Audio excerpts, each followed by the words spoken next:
Dubai land करती हैं या लैंड करने से पहले बुर्ज खलीफा नजर आया था आपको? बिल्कुल नजर आया। तो जो नज़ारा देखने को मिला और जो फील हुई, तो this was very different. Hello दोस्तों, उम्मीद करते हैं आप लोग सब लोग बहुत अच्छे होंगे जहाँ पे भी होंगे। आज का वीडियो बहुत धमाकेदार होने वाला है क्योंकि मुझसे काफ़ी लोग पूछ रहे थे कि क्या इंडिया से फ़्लाइट बंद हो गई हैं, लोग आ रहे हैं कि नहीं आ रहे हैं। तो मैंने सोचा कि चलिए एक इंटरव्यू कर लेते हैं, आपको मिलवाते हैं। एक मोहतरमा आई हैं इंडिया से, दिल्ली से आई हैं और 2 दिन पहले ही ये दुबई में लैंड हुई है। तो इनसे ही पूछ लेते हैं कि क्या फ़्लाइट चल रही हैं कि नहीं चल रही हैं और क्या क्या एयरपोर्ट पर आजकल प्रोसीजर है। तो सबसे पहले आपका बहुत बहुत शुक्रिया हमारे शो पे आने के लिए। Thank you. तो इनसे बातचीत जारी रखेंगे। जिसने भी ये चैनल सब्सक्राइब नहीं किया है तो प्लीज़ कर लीजिए क्योंकि मैं इसी तरह की वीडियोस बनाता रहता हूँ। एक चीज़ और, ये दिल्ली से दुबई अकेले आई हैं, तो ये उन लड़कियों के लिए एग्जाम्पल है जो घर से बाहर निकलने में हल्का सा डरती हैं, हिचकती हैं। आई एम श्योर ये इंटरव्यू देखने के बाद जो है वो आपकी जो मुश्किल है वो आसान हो जाएगी। इंटरव्यू की शुरुआत करते हैं। सबसे पहले तो मैं आपसे ये पूछना चाहूँगा कि दुबई आके आपको कैसा लग रहा है? दुबई आके सच बोले तो बहुत ज़्यादा अच्छी फीलिंग आ रही है। जैसे ही दुबई में एंट्री हुई तो जो नज़ारा देखने को मिला और जो फील हुई, तो this was very different feeling. अच्छा, तो आपको एकदम अलग सा लगा। पहली बार आप इंटरनेशनल ट्रैवल कर रही हैं? जी बिल्कुल। ये देखिए, पहली बार इंटरनेशनल ट्रैवल कर रही हैं ये, वाकई। तो जैसे मैंने शुरुआत में बताया था, ये एग्जाम्पल है और लड़कियों के लिए। आप ये पूरा इंटरव्यू जब देख लेंगे तो वाकई आपको लगेगा कि आपने एक बेहतरीन सी एक इंटरव्यू देखा है और एक मोटिवेशन भी आपको ज़रूर मिलेगा। तो सबसे पहले ये मैं जानना चाहूँगा कि आप इंडिया से कब आई और कितने बजे थी आपकी फ़्लाइट? मैं इंडिया से आई हूँ 2 तारीख को, 2 जनवरी, और मेरी फ़्लाइट थी 9 बजे की, लेकिन थोड़ी सी वो डिले हो गई, तो 1 घंटा वो डिले हुई लगभग, तो 1 घंटा मुझे लेट हो गया। जी जी। लेकिन मैं दोपहर तक यहाँ पे इजीली पहुँच गई थी। हाँ, तो तकरीबन वो 2.5 घंटे की आपकी फ़्लाइट रही होगी। जी जी। 2 जनवरी को आपकी फ़्लाइट थी, 2.5 घंटे की आपकी फ़्लाइट रही होगी। तो वो कौन सी कंपनी थी फ़्लाइट की जो जिससे आप यहाँ पे आई हैं? मैं आई हूँ स्पाइस जेट से। आप स्पाइस जेट से आई हैं, वेरी नाइस। तो आप मुझे ये बताइए, सबसे ज़्यादा लोग जो जानना चाहते हैं वो ये है कि रैपिड टेस्ट बताइए, आपका कितने का हुआ और क्या प्रोसीजर था उसका? रैपिड टेस्ट के लिए हमें मैक्सिमम से मैक्सिमम 6 आवर्स पहले एयरपोर्ट पे हमें पहुंचना पड़ेगा, और उसके लिए हमें 2900 फी पे करनी पड़ेगी जी। और स्टार्टिंग जो उसका प्रोसीजर है, सबसे पहले हमको लाइन लगानी पड़ेगी 6 घंटे के अंदर अंदर। उससे अगर पहले जाता है तो वो कंसीडर नहीं होगा। अच्छा, तो 6 घंटे की है कि मतलब आपका फिर वो 4 साढ़े 4 के बाद बीच में कहीं हुआ होगा रैपिड टेस्ट? मेरा हुआ 3:30 बजे, क्योंकि 9 o'clock 8 o'clock ऐसे इसके अकॉर्डिंग, लेकिन डिले हुई, लेकिन वो बाद में हुई रही। जी। तो उसमें कंसिडर नहीं किया जाएगा। अच्छा, ऐसा कुछ प्रॉब्लम नहीं है, तो वो हमारा वैलिड है। जी जी। तो आपका रैपिड टेस्ट हो गया और 2900 रुपीज़ इनके लगे थे, मेरे लगे 3900। तो इसका मतलब कि 1000 की जो है वो यहाँ पे इन्होंने कटौती करी। लेकिन मैं आया था अक्टूबर में, तो अभी ये मोहतरमा जनवरी में आई हुई हैं, 1000 की छूट मिली हुई है।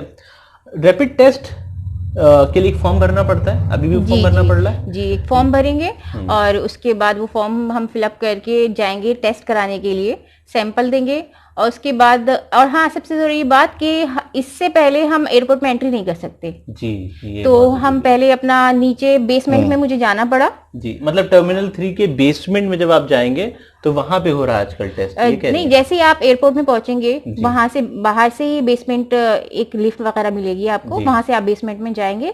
वहां पे आपको जाके पता चल जाएगा कि कहाँ पे ये सब टेस्ट हो रहे हैं। वहाँ फॉर्म फिलअप करेंगे, उसके बाद आप सैंपल देंगे। सैंपल देते ही आप अपना एयरपोर्ट एंट्री कर सकते हैं। ठीक है, तो जैसे ही आप सैंपल दे देंगे एयरपोर्ट में एंट्री आपकी हो जाती है। जब एयरपोर्ट में एंट्री होती है तो बाकी वो सब चीज़ से चेक करते हैं, आपका पासपोर्ट, वीज़ा और टिकट आपका चेक करते हैं, फिर आपको एंट्री मिल जाती है। ठीक है, जैसे ही आपको एंट्री मिली और फिर आपको क्या करना है, वहाँ पे क्या किया आपने? एंट्री मिली तो उसके बाद हमने सबसे पहले जाके पूछा कि यहाँ पे हमें वो रिपोर्ट मिलने वाली रैपिड टेस्ट की, तो कितना टाइम लगेगा उसमें आने में जी। तो उन्होंने बोला 4:30 के बाद आपको वो रिपोर्ट मिलनी शुरू हो जाएंगी जी। तो हमने थोड़ी देर वेट किया, जितना टाइम उन्होंने बोला था। उसके बाद हमको जब वो टेस्ट रिपोर्ट मिली तो हम गए अपना बोर्डिंग पास लेने के लिए। और बोर्डिंग पास लेने से पहले अपना डॉक्यूमेंट हमें चेक कराना होता है। वहीं पर एक लेडी और मेल दोनों होते हैं अवेलेबल, और उनको पूरा हमें उस पे स्टैंप लगाते हैं वो, उसके बाद हमें बोर्डिंग पास मिलेगा। तो आप ये कह रही कि बोर्डिंग पास से पहले जो काउंटर है वहां पे ऑलरेडी उस कंपनी के रिप्रेजेंटेटिव खड़े रहते हैं। बिल्कुल, वो आपका सारा डॉक्यूमेंट चेक करते हैं, फिर उस पर स्टैम्प मार के फिर आपको वो बोर्डिंग करवाने के लिए भेजते हैं या पास लेने के लिए भेजते हैं। जी जी ठीक है। तो जब बोर्डिंग आपकी हो रही थी, पास लेने से पहले आपने अपना सामान भी दिया होगा, कितने किलो का था आपका सामान? मेरा सामान था 31.5 kg और मैक्सिमम जो वेट था मेरा 30 kg, लेकिन थोड़ा बहुत जो ऊपर नीचे इतना ज्यादा मायने नहीं रखता है, तो मैनेजेबल है। तो आपका एक सामान था, 2 सामान थे? मेरा 2 पीसेस में थे 30 kg, तो मैंने 2 बैग किए थे। जी जी। तो बाकी तो हैंड कैरी तो रहता ही है। तो आप ये कह रही हैं कि 2 ये सामान लेकर के आई हैं, तो दोनों ट्रॉली थी? एक बैग एक ट्रॉली। एक बैग एक ट्रॉली इन्होंने चेक इन काउंटर में दिया, जो कि आपके एरोप्लेन के नीचे जाके लगता है। ठीक है। टोटल जो है अलाउड है 30 kg है, लेकिन इनका शायद 31 के आसपास था। तो कभी कभी ऐसा होता है 1-2 kg में वो आपको थोड़ी सी रिलैक्सेशन दे देते हैं। ठीक है। तो इसमें आपको थोड़ा सा घबराना नहीं चाहिए। आमतौर पर लोग घबराते हैं, वेट करते बार बार वेट करते रहते हैं कि यार 30 हो गया, 31 हो गया, 32 हो गया। तो इस पे ये बहुत इंपॉर्टेंट इन्फॉर्मेशन है कि भाई इनका 30.5 था, लेकिन फिर भी इनको अलाउड किए, इनसे एक्स्ट्रा कोई चार्जेस नहीं लिए। तो आपको बोर्डिंग पास मिल गया जी। ठीक है। उसके बाद क्या प्रोसीजर है? उसके बाद हमें जाना पड़ा इमिग्रेशन लाइन में। अच्छा। तो उसके लिए अलग से बने हुए हैं इंटरनेशनल फ्लाइट्स के लिए, उसमें जाएंगे हम, इमिग्रेशन लाइन में लगेंगे। उसमें कई काउंटर्स लगे हुए हैं अलग अलग। अच्छा। और बहुत लंबी लाइन नहीं होती है, इतना इश्यू नहीं है। और मैं आई भी रात में हूँ, तो तब तो थोड़ी और ही कम थी, 10-15 लोग थे एक लाइन में, 4-5 लाइन लगी हुई थी। मैक्सिमम से मैक्सिमम 10 to 15 मिनट्स में मेरा नंबर आ गया था। अच्छा। तो उसमें जो काउंटर पे बैठे हुए थे उन्होंने मेरा पासपोर्ट लिया, मेरी वीजा की रिटर्निंग डेट पूछी जी। मेरी टिकट की डेट पूछी, और फिर अपना चेक करके मुझे आगे सिक्योरिटी चेक के लिए भेज दिया। तो उन्होंने वो अपना स्टैम्प लगा दिया होगा जी। और वो सारी डॉक्यूमेंट, आपके इंश्योरेंस देखा होगा, रिटर्न टिकट देखा होगा, टिकट देखा होगा जी। ठीक है। कुछ पैसे के लिए भी बोला कि कुछ पैसा आप कैरी कर रही हैं? नहीं, मुझसे ये सवाल नहीं किया गया। अच्छा। तो आपके यहाँ पे ऐसे भी जानने वाले लोग रहते हैं, तो आपने उनकी इमरेट्स आईडी वगैरह करवा ली होगी, जीरोक्स, वो दिखाया होगा, बोला होगा कि भाई मुझे इनके यहाँ जाना है। ठीक है। तो शायद वो मुतमईन हो गए हो, तो इसलिए ज्यादा सवाल नहीं पूछे। आमतौर पे जो लोग होटल में रुकते हैं उनसे अक्सर पूछ लेते हैं कि आपके पास मतलब वो सफिशिएंट अमाउंट है कि नहीं, बस वो पूछते हैं, तो आपको जवाब देना होता है। देखिए, ज़रूरी है इमिग्रेशन ऑफिसर के साथ आपको जो है वो उनके कॉपरेशन करना बहुत ज़रूरी होता है, क्योंकि उनका काम है सवाल पूछना, आप जवाब दो। आपका जो काम है जवाब देना। आपके पासपोर्ट पे जो है वो स्टैंप लग जाएगा और फिर आप सिक्योरिटी के लिए जा सकते हैं। देखिए, आपके पास डॉक्यूमेंट अगर सारे हैं तो आपको डरने की कोई ज़रूरत नहीं होती। उनका भी जो काम है वो करेंगे और आपका जो काम है वो आप करेंगे। उसके बाद सिक्योरिटी हो जाती है। सिक्योरिटी का कैसा प्रोसीजर था? वो भी बहुत इजी था। सिंपली मैंने अपना बैग वगैरह सिक्योरिटी के लिए चेक के लिए डाला, और मेरे आगे सिर्फ 3 ही लड़कियां थी, तो उसमें भी टाइम नहीं लगा, चेक हुआ और मैं एंटर कर गई। अच्छा, वेरी नाइस। और आप एंटर करने के बाद जहां आपकी फ्लाइट लगी होगी उस गेट पे आप पहुंच गई होगी। ठीक है। फिर जब उस गेट पे आप पहुंची तो क्या हुआ? जब मैं गेट पे पहुंची, सिंपली एक्चुअली मैं एक पॉइंट और बताना चाहूंगी कि जब मैं गई थी तो मुझे एक लड़की भी मिल गई थी साथ में एक्चुअली। अच्छा। तो उसमें थोड़ी सी मेरे लिए इजी हो गया। अगर मुझे कुछ काम था, इधर उधर जाना पड़ा, तो उसने मेरा सामान देखा, उन्हें कुछ काम था तो मैंने उनका सामान देख लिया। तो बाकी अपना गेट पे जब हम पहुंचे तो हमारा फिर से थोड़ा चेक वेक हुआ पेपर, और उसके बाद जब टाइम हो गया बोर्डिंग हो गई हम लोग की। अच्छा। देखिए, ये अपने घर से अकेले आई थी क्योंकि दिल्ली में जो है नाइट कर्फ्यू लगा हुआ है, और अपने घर से ये अकेले आई एयरपोर्ट तक। एयरपोर्ट में रैपिड टेस्ट जब ये करवा रही थी तो कह रही हैं इनको कोई लड़की मिल गई थी जो दुबई आ रही थी, तो इनकी थोड़ी बातचीत हो गई उससे और इनको थोड़ी सी कंपनी मिल गई थी। तो ये काफ़ी अच्छी बात है। जब आप घर से निकलते हैं थोड़ा सा डर रहता है, लेकिन जब आपको आप जैसे लोग मिल जाते हैं थोड़ी सी हिम्मत बढ़ती है। बिल्कुल जी।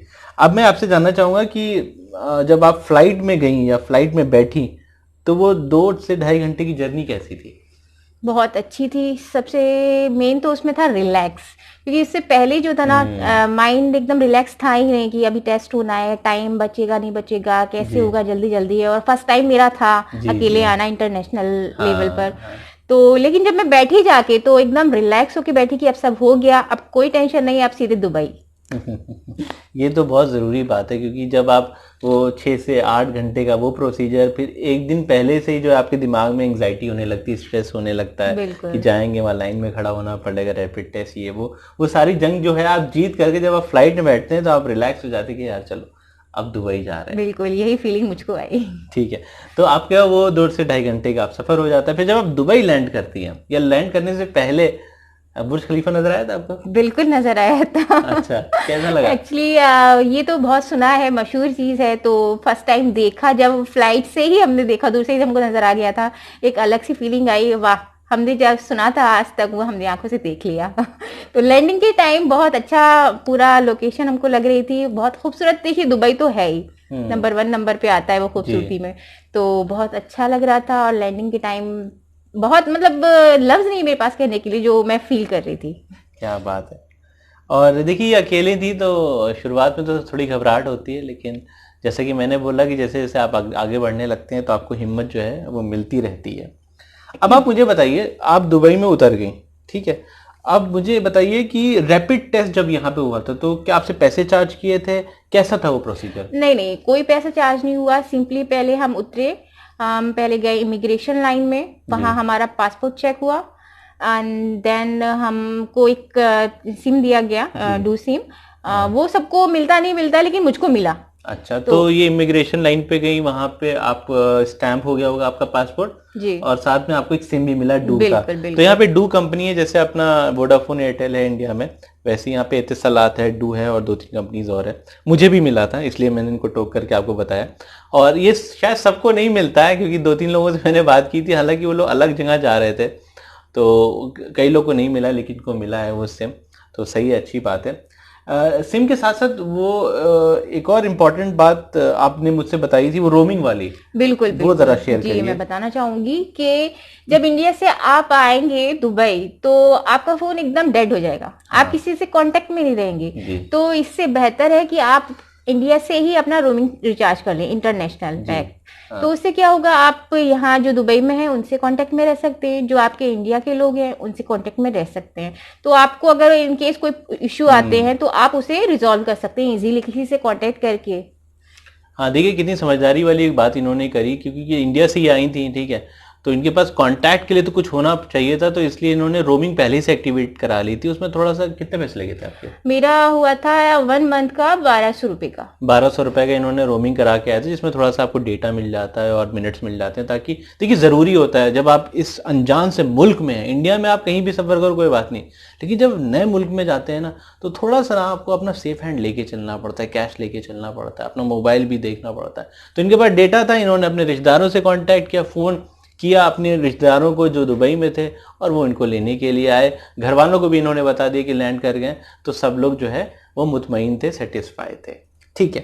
तो इमिग्रेशन आपका रैपिड टेस्ट हो गया। अच्छा, वो रैपिड टेस्ट के बाद आपके पासपोर्ट पे वो उन्होंने कुछ बिल्कुल स्टिकर लगाया था बैक साइड में पासपोर्ट पे हमारे। अच्छा। और उन्होंने नंबर मांगा, तो मैंने अपना नंबर दे दिया। तो इसमें मैं बताना चाहूंगी, अगर आपके पास कोई यूए का नंबर है तो आप उसको दीजिए पहले, और अगर इन केस नहीं है तो आप इंडिया का नंबर दे सकते हैं, कोई ऐसा इश्यू नहीं है, आप दे सकते हैं। उसके बाद फिर आप अपना लगेज कलेक्ट करेंगे और उसके बाद एग्जिट। ठीक है, तो कहने का मतलब ये है कि जो रैपिड टेस्ट आपका वहाँ पे हो एयरपोर्ट पे, तो यूएई का या दुबई का किसी का नंबर दें, चाहे दोस्त हो चाहे रिश्तेदार हो। इंडिया का अगर मतलब अगर कोई नहीं है तो अपना इंडियन नंबर आप दे सकते हैं, उसमें कोई प्रॉब्लम नहीं है। तो वहाँ पे आपको स्टिकर मिल जाएगा और आपके पास 8 या 10 घंटे में जो है रिपोर्ट आ जाएगी कि आप पॉजिटिव हैं या निगेटिव हैं, ठीक है। एक चीज़ तो ये हो गई। अब मुझे ये बताइए, जैसे ही फ्लाइट आपकी लैंड होती है और रैपिड टेस्ट में कितना फासला है, कितना वक्त लगता है? बहुत ज़्यादा टाइम नहीं लगा हम लोगों को, बस ये है जो डिस्टेंस कवर करी हम लोगों ने चल के, थोड़ा सा उसमें जरूर टाइम लगा क्योंकि थोड़ा बड़ा है एयरपोर्ट। तो बाकी ज्यादा टाइम नहीं लगा। इमिग्रेशन लाइन में 10-15 मिनट भी नहीं लगे। उसके बाद रैपिड टेस्ट तो जाते ही फटाफट हो गया 1 मिनट में जी। उसके बाद हमने लगेज कलेक्ट किया एंड एग्जिट, तो आप बाहर आ गई। तो देखिए बहुत स्मूथ सा प्रोसीजर है और ज्यादा वेट नहीं करना पड़ता, फटाफट सारी चीजें हो जाती। क्वारंटाइन वगैरह का क्या कोई चक्कर था? ऐसा तो कुछ नहीं वहाँ पे बताया गया हमको, सिंपली हमारा टेस्ट हुआ और बोल दिया कि आप जा सकते हैं। तो मतलब कहने मतलब ये कि टेस्ट करवा के आप लोग बाहर जा सकते हैं, क्वारंटाइन की कोई दिक्कत नहीं है। चलिए ये चीज तो आपने क्लियर कर दी। अब मुझे ये बताइए, दुबई आने का आपका मकसद क्या है? मेन मकसद जो मोस्टली लोगों को होता है, तो वो मेरा भी वही है, जॉब। अच्छा, आप जॉब तो ढूंढने के लिए जी, मैंने एमबीए किया है एचआर से, तो मैं उसी फील्ड में जॉब करना चाहती हूँ, और थोड़ा सा मेरा इंटरेस्ट डिजिटल मार्केटिंग में भी है। जी जी तो मैंने आपकी वीडियोस भी देखी, जी तो जी। मुझे बहुत अच्छा लगा, काफ़ी इंफॉर्मेटिव वीडियोस थी। तो मैं साइड बाय साइड उसमें भी अपनी जॉब सर्च कर रही हूँ, जो भी मिल जाएगी बेस्ट अच्छा, मैं उसे ले लूँगी। अरे वेरी नाइस। और कैसे, मतलब मैं पूछना ये चाहूँगा कि मेरी वीडियोस कैसी लगती हैं आप? बेहतरीन, बहुत अच्छी, इंफॉर्मेटिव है, और मतलब जो जेन्युइन कंटेंट है वो आपकी वीडियोस में मुझको मिलता है, इसलिए मैं आपकी कोई वीडियो नहीं छोड़ती हूँ देखना। मोस्टली मैं कोशिश करती हूँ सारी वीडियोस आपकी देख सकूँ। वही तो, आपका एक मैसेज आया था जब मैंने बोला था अपने ऑडियंस को कि आप क्या मेरे वीडियो का हिस्सा होना चाहते हैं, तो इन्होंने ही कहा था कि हाँ भाई, हम होना चाहते हैं आपकी वीडियो का हिस्सा। और मैं दुबई आकर के अपना पूरा प्रोसीजर बताऊंगी, ताकि जितनी भी लड़कियां मुझे देख रही हैं या लड़के देख रहे हैं, तो उनके उनके लिए एक एग्जाम्पल होगा कि आज जब मैं कर सकती हूँ तो आप भी कर सकते हैं। ठीक है, तो मैंने भी इनको अपने शो पे बुलाया और अभी मैं इंटरव्यू ले रहा हूँ आप लोगों के सामने। बस आखिरी सवाल ये है कि वो लड़कियां जो इस वक्त इंडिया में हैं या फिर मुल्क के किसी भी कोने में हैं, हमारी भाषा समझते हैं, वो आना चाहते हैं दुबई या कहीं और भी जाना चाहते हैं, अकेले सफ़र करने में लोग डरते हैं, तो उनके लिए क्या आप बोलना चाहेंगे? मैं बस इतना बोलना चाहूंगी कि डरिए मत, हिम्मत से आगे बढ़िए, क्योंकि जब तक आप करेंगे नहीं तो आप बढ़ेंगी नहीं। देखिए, मैं भी पहली बार इंटरनेशनल लेवल पे अकेले आई हूँ, मैंने भी हिम्मत करी तभी मैं आ पाई, और कोई प्रॉब्लम नहीं हुई। जब आप एक बार निकलती हैं, खुद ब खुद ऊपर वाला रास्ता बनाता है। मुझे नहीं पता था मुझे कोई साथ में मिलेगा या नहीं मिलेगा, मैं अकेली निकली थी, अपने ऊपर डिपेंड होके निकली थी। तो लेकिन वहां पे मुझे एक लड़की मिली, हम दोनों एक दूसरे के सपोर्ट में आए, उनको कुछ जरूरत पड़ी, उनका लगेज हमने देखा, हमको जरूरत पड़ी, हमारा लगेज उन्होंने देखा, तो इजीली सब चीजें हो गई। तो इसलिए आप लोगों को किसी को भी कोई डरने की जरूरत ही नहीं है। आप आइए, इजीली आइए, अकेले आना चाहिए अकेले आइए, किसी के साथ आना चाहिए तो सो फार सो गुड, लेकिन आइए। अगर डिसीजन लिया है तो उसे पीछे मत हटिए, फाइनल करके आइए। देखिए, कितनी बड़ी बात बोली है इन्होंने, और मुझे लगता है कि आपकी इन बातों से बहुत से लोग मोटिवेट हो जाएंगे। आपने अपना वक्त दिया, हमें अपनी सारी बातें बताई, इसके लिए आपका बहुत बहुत शुक्रिया। थैंक यू सो मच, आपने भी हमें अपनी वीडियो में आने का मौका दिया, उसके लिए बहुत बहुत ज़्यादा शुक्रिया आपका। और अगर आप भी हमारे वीडियो का हिस्सा होना चाहते हैं तो ज़रूर कमेंट सेक्शन में बताइए, और कैसा लगा ये वीडियो ये भी बताइएगा। आज की वीडियो में इतना ही, मिलते हैं आपसे नेक्स्ट वीडियो में। Thank you very much for watching.